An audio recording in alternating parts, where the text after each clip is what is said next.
ఆ ఎర్రమూలు తింటే ఏమో పర్వాలేదండి, బిడ్డలు ఎర్రగా పుడతారు. ఇంకొందరు బొగ్గులు తింటారంట. ఆ బొగ్గులు తింటే వాళ్ళు చెప్తారు. మొన్నగా మా హాస్పిటల్కి వచ్చింది, డెక్కన్ హాస్పిటల్కి. సార్ డాక్టర్ ఎల్లమ్మా, నా కూతురికి ఎన్నో నెల చెప్పు సార్, నాకు బస్సు టైం అవుతుంది. నీ కూతురికి ఎన్నో నెల నేను ఎట్లమ్మా చెప్పేపోతుంది. ఓహో కాసు ఇస్తే అంతా చెప్తాను, మేము మా ఊరు ముందు వచ్చి మాకు చెప్పా, కాసు ఇస్తే అంతా చెప్పే నేను సిల్క్ శాస్త్రం. మీరు చెప్తే ఎన్నో నెల నేను మాటలు రాహించాదమ్మా. వాళ్ళ కూతురు అంటుందమ్మా, నువ్వు గమ్మునుండమ్మా, నేను చెప్తాను సార్, మా అమ్మకి తెలిసేది రాసుకో సార్. ఎప్పుడమ్మా ఎప్పుడంటే అదే మా టమాటా చెట్లు సత్తుకోవట్లేదా అప్పుడు ఆ డాక్టర్ చూసినా వాడు టమాటా చెట్లు సత్తుకోట్లేదు. చూడండి, అట్లా కాదు. ఆ దశరథులు మీకేమైనా కావాలంటే వాళ్ళు అన్నారు, స్వామి మాకేమీ వద్దు అన్నారు. సరే, నెలలు నిండుతోంది. మన చలపతి గారు అడిగినట్లు అన్నమాచార్య కీర్తన. కొండలలో నెలకొన్న కోనే వీరాయడువాడు, కొండలలో నెలకొన్న కోనే వీరాయడువాడు, కొండలంత పదములు గోపెడువాడు, కొండలలో నెలకొన్న కోనే వీరాయడువాడు.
పూజించలేదండి. దాసుడైనాడు కాబట్టి ఆ స్వామి ప్రత్యక్షమై ఆయనలో ఐక్యం చేసుకుని మోక్షం ఇచ్చాడు. మనము పూటకొక దేవుడు కావాలి మనకి. ఈ పొద్దు ఒక దేవుడు, ఈ పొద్దు ఆంజనేయ స్వామి, రేపు గంగమ్మ, మన్నాడు సాయిబాబా. ఏదో ఒక దేవుణ్ణి గట్టిగా పట్టుకోవాలా, ఏదో ఒక దేవునికి శరణాగతి చేయాల. సర్వధర్మాన్ పరిత్యజ్య మామేకం శరణం వ్రజ అహం త్వా సర్వ పాపేభ్యో మోక్షయిష్యామి మా శుచః అన్నాడు కృష్ణ పరమాత్మ భగవద్గీతలో. సర్వధర్మాన్ పరిత్యజ్య, అన్ని విడిచిపెట్టి ఎవరైతే నన్ను పరిపూర్ణమైనటువంటి భక్తితో శరణాగతి చేస్తారో వారిని నేను అనుగ్రహిస్తాడన్నాడు.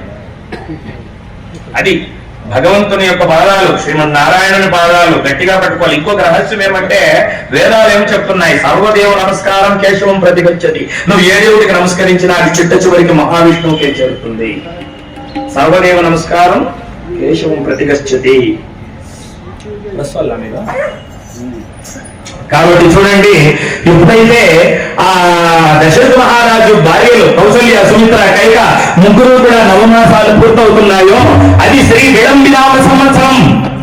శ్రీ విళంబినామ సంవత్సరము చైత్ర మాసము నవమి బుధవారము నాడు మధ్యాహ్నం 12 గంటలకు పైన 2 గంటలకు లోపల కర్కాటక లగ్నములో పునర్వసు నక్షత్రంలో 4వ పాదంలో గురుడు చంద్రుడు కూడి ఉండే వేళ ఆ దశరథ మహారాజుకి కౌసల్యాదేవికి పెద్ద కుమారుడిగా సాక్షాత్తు అఖిలాండ కోటి బ్రహ్మాండ నాయకుడు ఆది మధ్యాంతరహితుడు అనురేడు తులకాశపతికారి బ్రహ్మపర్యంతరము వ్యాపి అయినటువంటి జగద్వంతుడు లోకైక రక్షకుడు సర్వదేవతా వంతుడు సర్వలోక ఆరాధ్యుడైనటువంటి శ్రీమన్నారాయణుడే అయోధ్యా నగరంలో శ్రీరామచంద్రునిగా అవతరించాడు. జయ శ్రీకృష్ణ గోవింద. వీరాంజనేయ స్వామి పాదాలకు ఒకసారి గోవింద. జానకీ రమణ గోవింద. ఆ స్వామి అయోధ్యలో పుట్టగానే ఆకాశంలో నిలుచుకొని దేవతలంతా పూలవాన కురిపిస్తూ ఉన్నారు. పారిజాతం పూలు, మందారం పూలు, చేమంతి పూలు, గన్నేరు పూలు, ముద్దమంతి పూలు, సంపంగి పూలు, గులాబీ పూలు, ఎర్ర తామర పూలు, తెల్ల తామర పూలు, కలవ పూలు, మంచు మల్లె పూలు, కనకాంబరం పూలు, రుద్రాక్ష పూలు, బ్రహ్మకమలం పూలు, విష్ణుకాంతి పూలు, కదంబం పూలు, నందివర్ణం పూలు, దాసవారం పూలు, జాజి పూలు, విరజాజి పూలు, మకరందం పూలు, సిరిమల్లె పూలు, చెండు మల్లె పూలు, గుండు మల్లె పూలు, వాణి మల్లె పూలు, అడవి మల్లె పూలు, లిల్లీ పూలు, డేరియా పూలు, పున్నాగం పూలు, చంపకం పూలు, బదిరికా పూలు, కాంచనం పూలు, సూర్యకాంతి పూలు, పొద్దుతిరుగుడు పూలు, తుమ్మి పూలు, తంగేడు పూలు, ఎర్రకుంకుమ పూలు, నక్షత్రం పూలు, సుగంధరాజా పూలు, నాగలింగం పూలు, మొగలి పూలు, దేవగన్నేరు పూలు లాంటి ఎన్నో పూలు అయోధ్య పట్టణం మీద జల జల జల జల జలమని రాలుతున్నాయి. పూలంతా కూడా అలా పుష్పవర్షం కురుస్తోంది. ఇక వెంటనే ఆ కైకాదేవికి భరతుడు జన్మించాడు. రాముని తర్వాత పుట్టినవాడు భరతుడు. మనం తెలియకుండా రామ లక్ష్మణ భర్త శత్రుఘ్నులు కానీ రాముని తర్వాత పుట్టినవాడు భరతుడు. ఆ తర్వాత సుమిత్రాదేవి గర్భంలో జన్మించినటువంటి వారు కవల పిల్లలు. కమల పిల్లలు అంటే తెలుసు కదా, ట్విన్స్. సరే, 11 దినముల వరకు పెంచారు. 11వ రోజు నామకరణ శాస్త్రం. అయోధ్యా నగరంలో నామకరణ శాస్త్రం జరుగుతుంటే అప్పుడు ఒక పెద్ద గొడవ జరిగింది. ఎవరికి? వైష్ణవులకి, శైవులకి. అప్పట్లో ఈ రెండే ఉండేవి, ఒకటి వైష్ణవము, 2 శైవము. మనము వైష్ణవము శైవము అంటే ఏదో బ్రాహ్మణులకు సంబంధించింది అనుకుంటాం. కాదండి. వైష్ణవులు అంటే విష్ణువుని ఆరాధించే వాళ్ళు ఎవరైనా వైష్ణవులే. ఊర్ధ్వపుండ్రాలు పెట్టుకొని మహావిష్ణువుని ఆరాధించే వాళ్ళందరూ వైష్ణవులే. శైవులు అంటే శివునికి సంబంధించిన వాళ్ళు, విభూతి పెట్టుకొని శివుణ్ణి ఆరాధించేటువంటి వాళ్ళు ఎవరైనా శైవులే. ఈ రెండే ఉన్నాయి ప్రపంచంలో, వైష్ణవం, శైవం. ఆగమాలు కూడా ఈ రెండే ఉండేది, వైష్ణవ ఆగమము, శైవాగమము. మరదల మధ్యలో ఇదేదో స్మార్త ఆగమం అని వచ్చింది. ఇదేది స్మార్తులకు ఆగమమే లేదు అసలు. వైష్ణవాగమము, శైవాగమం మాత్రమే ఉన్నాయి. కాబట్టి వైష్ణవులు దశరథ నీ పెద్ద కొడుక్కి విష్ణుమూర్తి పేరు పెట్టాల్సిందే అన్నారు. శైవులు లేదు శివుడి పేరు పెట్టాల్సిందే అన్నారు. వీళ్ళు గొడవ పడుతుంటే వశిష్ఠుడు వచ్చాడు. నాయనలారా, వద్దు, గొడవ పడొద్దండి, శివకేశవుకు అభేదంగా నేను పేరు పెడతానని ఓం నమో నారాయణాయ, దీన్ని అష్టాక్షరి మహామంత్రము అంటారు. పవిత్రమైన మంత్రం ఇది. ఈ అష్టాక్షరి మహామంత్రంలో రా అనే బీజాక్షరం తీసుకున్నాడు. ఇది శివ పంచాక్షరి మంత్రం, శైవులు జపించే మంత్రం. ఈ నమశివాయలో 2వ అక్షరం మా తీసుకున్నాడు. నమో నారాయణాయలో రా, నమశివాయలో మా తీసుకొని రామా అని పేరు పెట్టాడండి.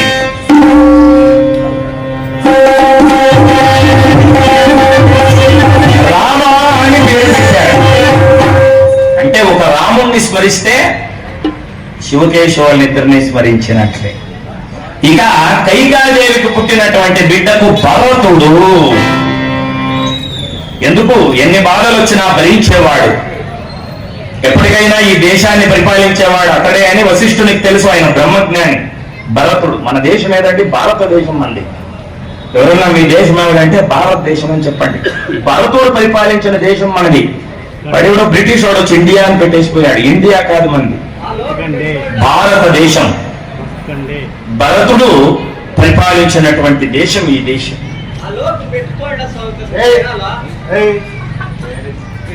ఈడే ఉండవు స్వామి, నువ్వు లేదేమో అనుకుంటే నేను. కాబట్టి చూడండి, ఇక సుమిత్ ఇప్పుడు దుర్యోధన చక్రవర్తి ఉండాలి. దుర్యోధన గొంతు పిసికి అక్కడ పారేస్తాడు. కాబట్టి ఆ సుమిత్రాదేవికి పుట్టినవాడు అక్షయ లక్ష్మీకరంతో పుట్టాడు కాబట్టి లక్ష్మణుడని, శత్రువుల్ని చీల్చి చెండాడేటువంటి వాడు కాబట్టి శత్రుఘ్నుడని పేరు పెట్టారు.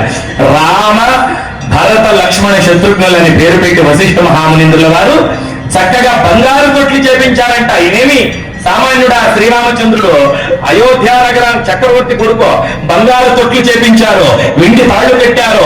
అచ్యుతానంద లాలి పరమానంద రామ గోవింద.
చక్కగా బిడ్డలు పెరిగి పెద్దవాళ్ళు అవుతున్నారు.